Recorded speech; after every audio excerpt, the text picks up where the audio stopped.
সামাজিক মাধ্যমৰ পিছত গৌৰৱ গগৈ সন্দৰ্ভত সাংবাদিকৰ সন্মুখত মন্তব্য কৰিলে মুখ্যমন্ত্ৰী ডক্টৰ হিমন্ত বিশ্ব শৰ্মাই।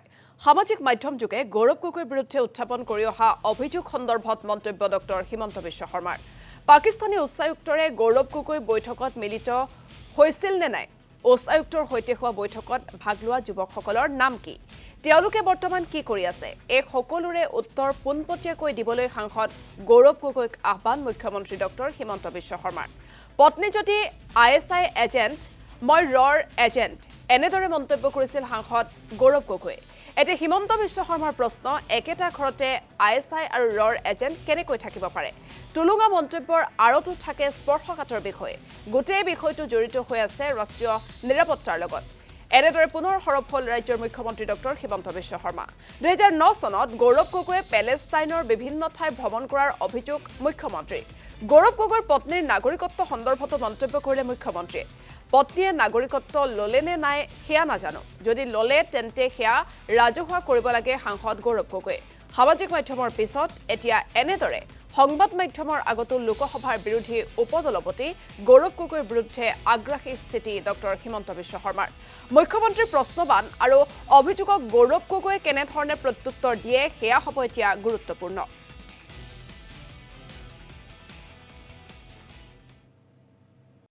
মই পাকিস্তান দূতাবাসত কিয় গৈছিলো, ডেকা ল'ৰা ছোৱালীবিলাকক কিয় লৈ গৈছিলো, সেই সময়ত সাধাৰণতে আমিতো পাকিস্তানৰ দূতাবাসতো কোনো নাযাওঁ, তাতে ব্ৰেইন ৱাশ্বিঙৰ কাম চলে। গতিকে তাত ডেকা ল'ৰাবিলাকক, যিবিলাক ডেকা ল'ৰা ছোৱালীক লৈ গৈছিলো, তেওঁলোকৰ নামবিলাক কি, তেওঁলোকে এতিয়া কি কৰি আছে, যিবিলাক ডেকা ল'ৰা ছোৱালীক লৈ গৈছিল তেওঁলোক এতিয়া কি সংস্থাত আছে, কি নাই। গতিকে বিভিন্ন কথা বতৰা জনাৰ প্ৰয়োজনীয়তা আছে, আৰু আমি কাকো অভিযোগ কৰা নাই, আমি খালি তথ্যটো জানিব বিচাৰিছো। এটা চক, তেওঁ কৈছে যে ISI আৰু ৰ এটা ঘৰত কেনেকে থাকে। টুলুঙা মন্তব্যটোৰ আঁৰতো বহুত চিৰিয়াছ কথা লুকাই আছে। সংসদগৰাকীয়ে ভাবে যে ISI আৰু ৰ একেলগে থাকিব পাৰে এটা ঘৰতে, কিন্তু ISI মানে পাকিস্তান, ভাৰত মানে ৰ, আমি একেটা ঘৰত থাকিব পাৰো নেকি? কিন্তু তেখেতৰ আদৰ্শত যে মোৰ পত্নী যদি ISI, মই ৰ, তাৰমানে তেখেতৰ মতে ভাৰত আৰু পাকিস্তান দুয়োটা বন্ধু ৰাষ্ট্ৰ আৰু দুয়োটা একেখন ঘৰত থাকিব পাৰে। সেইটোতো হ'ব নোৱাৰে। আপুনি যদি ৰ হয়, আপুনি ISIৰ লগত কিয় আছে? বা আপুনি যদি ISI হয়, আপুনি ৰৰ লগত কিয় আছে? গতিকে এই গোটেই প্ৰশ্নটো আমি ৰাজনীতিৰ পৰা ওপৰত চাব লাগে, ৰাষ্ট্ৰীয় নিৰাপত্তাজনিত প্ৰশ্ন। শেহতীয়াকৈ চৰকাৰৰ হাতত তথ্য আহিছে যে 2009 চনত সংসদগৰাকীয়ে পেলেষ্টাইনৰো বিভিন্ন জাগা ভ্ৰমণ কৰিছিল, ৰামাল্লা, বেথেলহামছ, যিবিলাক জাগা আমি টিভিত নামবোৰ শুনো। আৰু আমেৰিকাৰ এটা NGOই এই গোটেই ভ্ৰমণটোত তেখেতক লৈ গৈছিল। এই আমেৰিকাৰ NGOটো কোন? আৰু এটা তথ্য আহিছে যে আমেৰিকাৰ জৰ্জ চৰেছ বুলি যিজন ভাৰত বিৰোধী ব্যক্তিয়ে সাংসদগৰাকীৰ ফাৰ্ম টু ফুড নামৰ যিটো তেওঁ অৰ্গেনাইজেশ্যন খুলিছিল, তাত 1 কোটি প্ৰত্যক্ষভাৱে দান কৰিছিলে, বাকী কি আছিল কি নাই আমি নাজানো। গতিকে তেখেতৰ বিষয়ৰ পৰা আমি বহুত কথা জানিবলগীয়া আছে, আৰু ই কিমান গভীৰলৈকে যায় আমি ধৰিব নোৱাৰো, কাৰণ নেশ্যনেল ছিকিউৰিটিৰ ক্ষেত্ৰতো কোনো কম্প্ৰমাইজ নহয়।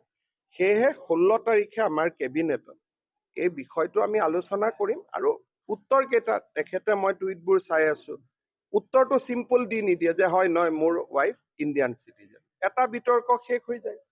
দ্বিতীয়টো বিতৰ্ক এটা শেষ হৈ যায় যে মই পাকিস্তান দূতাবাসত যাওঁতে মই বৈদেশিক পৰিক্ৰমা মন্ত্ৰীক জনাই গৈছিলো। দুটা বিতৰ্ক শেষ হৈ যায়। তো বিতৰ্কবোৰতো শেষ কৰিব লাগিব না। বিতৰ্কটোতো আমি শেষ কৰিব নোৱাৰো, আমিতো নতুন নতুন খবৰহে পাই আছো। ৰাতিপুৱালৈকে মই গম পোৱা নাছিলো যে তেওঁ পেলেষ্টাইনতো গৈছিলে, দুপৰীয়া আকৌ সেইটো খবৰো আহিলে।